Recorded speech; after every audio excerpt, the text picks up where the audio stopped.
অনেকদিন পর মধু দাদুর কাছে চলে আসছি আমরা। মধু দাদু, কি খবর? এই যে স্যার বসে আছি। শরীর খারাপ নাকি? শরীর একটু দুর্বল দুর্বল ভাব স্যার। শরীর একটু দুর্বল। বেচা কিনার কি অবস্থা? কাস্টমার আসছে। পাশে গেলে নেই।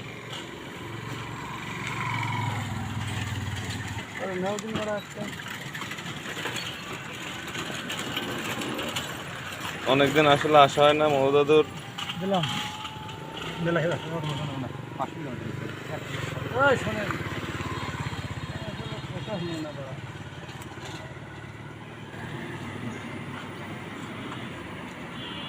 যাও তুমি 170 টাকা দাও। মেলা